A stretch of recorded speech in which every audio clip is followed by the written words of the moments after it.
Assalamualaikum warahmatullahi wabarakatuh. Sebelumnya perkenalkan, nama saya Ramdan Adi Jubari. Jabatan saya Tenaga Promosi Kesehatan dan Ilmu Perilaku Ahli Pertama. Unit kerja saya di UPTD Puskesmas Gunung Batu Besar, Angkatan 21, Kelompok 4, Golongan 3 dengan NDH 36. Di sini saya akan mempresentasikan tugas analisis isu efektivitas kinerja individu berdasarkan tupoksi. Berdasarkan Permenpan RB nomor 70 tahun 2021 tentang jabatan fungsional tenaga promosi kesehatan dan ilmu perilaku, Permenpan RB ini mengatur tentang kegiatan pelayanan promosi kesehatan yang meliputi komunikasi, informasi, edukasi, pemberdayaan masyarakat, kemitraan, dan advokasi program kesehatan menggunakan pendekatan ilmu perilaku. Uraian tugas berdasarkan Permenpan RB nomor 70 tahun 2021 bab 4 pasal 8 ayat 2 uraian kegiatan jabatan fungsional tenaga promosi kesehatan dan ilmu perilaku ahli pertama ditetapkan dalam butir kegiatan sebagai berikut. Nomor 1, dokumen rencana kerja bulanan. Nomor 2, dokumen rencana kerja triwulan. Nomor 3, dokumen rencana kerja tahunan. Nomor 4, laporan pengelolaan data advokasi kesehatan. Yang kelima, dokumen data potensi dan permasalahan kesehatan. Yang keenam, materi dan bahan pendukung pembentukan kelompok kerja operasional atau pengorganisasian masyarakat di bidang kesehatan. Yang ketujuh, laporan peningkatan kapasitas pengelolaan pemberdayaan masyarakat atau kader. Yang kedelapan, laporan kunjungan rumah dalam rangka identifikasi dan intervensi masalah kesehatan. Yang kesembilan, laporan hasil pengelolaan data kelompok potensial masyarakat dan upaya kesehatan bersumber daya masyarakat. Yang kesepuluh, laporan hasil pendampingan upaya kesehatan bersumber daya masyarakat. Dan yang terakhir, laporan kegiatan komunikasi melalui saluran media sosial. 5. Isu berdasarkan tupoksi. Poin pertama, belum optimalnya laporan peningkatan kapasitas pengelolaan pemberdayaan masyarakat atau kader. Yang kedua, belum optimalnya laporan kunjungan rumah dalam rangka identifikasi dan intervensi masalah kesehatan. Yang ketiga, belum optimalnya laporan hasil pengolahan data kelompok potensial masyarakat dan upaya kesehatan bersumber daya masyarakat. Yang keempat, belum optimalnya laporan hasil pendamping upaya kesehatan bersumber daya masyarakat. Yang terakhir, poin kelima, belum optimalnya laporan kegiatan komunikasi melalui saluran media sosial. Tapisan isu dengan APKL. Poin pertama, belum optimalnya laporan peningkatan kapasitas pengelolaan pemberdayaan masyarakat dengan poin A5, poin P4, poin K5, poin L5 dengan total 19 ranking 1.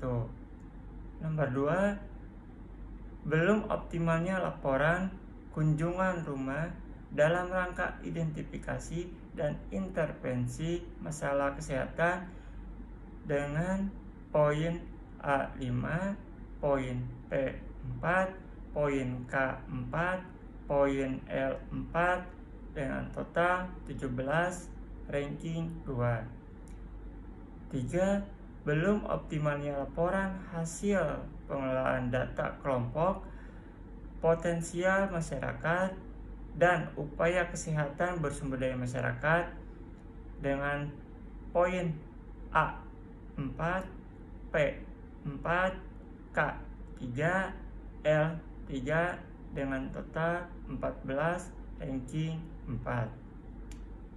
Nomor 4, belum optimalnya laporan hasil pendamping upaya kesehatan bersumber daya masyarakat dengan poin A4, P3, K4, L4 dengan total 15, ranking 3.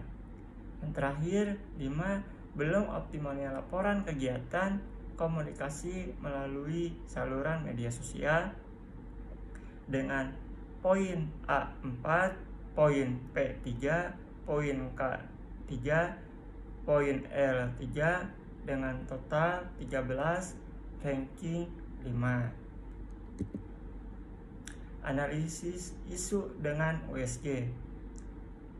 Nomor 1, belum optimalnya laporan peningkatan kapasitas pengelolaan pemberdayaan masyarakat atau kader dengan nilai U4, nilai S4, nilai G4, total skor 12, ranking 2. Nomor 2, belum optimalnya laporan kunjungan rumah dalam rangka identifikasi dan intervensi masalah kesehatan dengan nilai U5, nilai S4, nilai G5, total skor 14, ranking 1. Nomor 3, belum optimalnya laporan hasil pendamping upaya kesehatan bersumber daya masyarakat dengan nilai U3, nilai S3, nilai G4, total skor 10, ranking 3. Selanjutnya, analisis masalah dengan fishbone diagram. Poin pertama yaitu beban kerja petugas yang terlalu tinggi menyebabkan laporan tidak selesai atau tidak mendetail. Kurangnya keterampilan atau pelatihan petugas dalam melakukan kunjungan rumah dan membuat laporan. Poin kedua, metode. Prosedur atau SOP pembuatan laporan yang tidak jelas atau tidak dipatuhi. Kurangnya sistem pencatatan yang terstandarisasi saat kunjungan. Poin ketiga, sistem. Kurangnya sistem informasi atau teknologi pendukung untuk pengelolaan dan pelaporan data kunjungan rumah. Poin keempat, material. Data dasar keluarga atau individu tidak lengkap atau tidak update. Yang kelima yaitu instrumen. Ketidakjelasan standar atau indikator kinerja yang digunakan untuk mengevaluasi kelengkapan dan kualitas laporan. Poin keenam, environment. Kondisi geografis yang sulit dijangkau mempersulit petugas dalam mendokumentasikan secara rinci. Faktor-faktor lingkungan di rumah pasien, misal tidak ada listrik atau sinyal internet, yang menghambat pengumpulan data kunjungan rumah. Kesimpulannya, belum optimalnya laporan kunjungan rumah dalam rangka identifikasi dan intervensi masalah kesehatan. Selanjutnya, alternatif pemecahan masalah.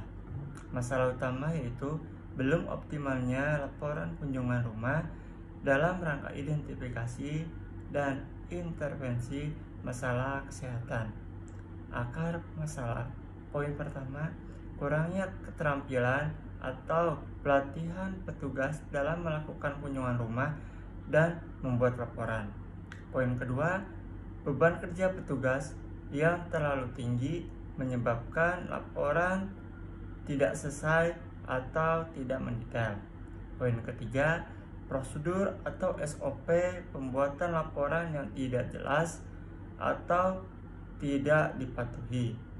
Yang keempat, kurangnya sistem pencatatan yang tidak terstandarisasi saat kunjungan. Yang kelima, kurangnya sistem informasi atau teknologi pendukung untuk pengolahan dan pelaporan data kunjungan rumah. Yang keenam, data dasar keluarga atau individu tidak lengkap atau tidak update. Yang ketujuh, ketidakjelasan standar atau indikator kinerja yang digunakan untuk mengevaluasi kelengkapan dan kualitas laporan.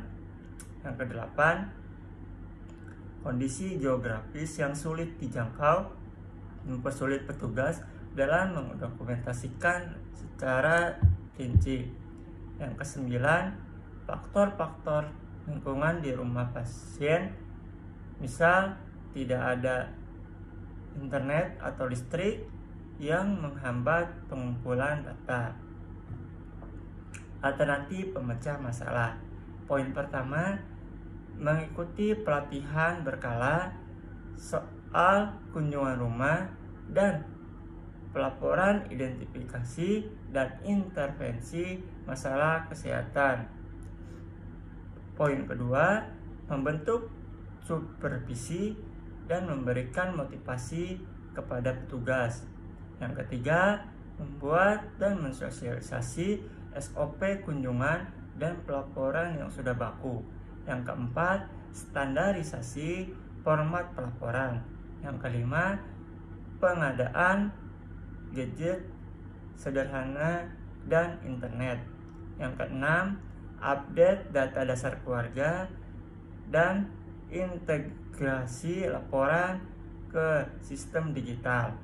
Yang ketujuh, membuat jadwal kunjungan tetap dan evaluasi berkala kualitas pelaporan. Yang kedelapan, melibatkan kader lokal untuk dapat membantu petugas pelaporan.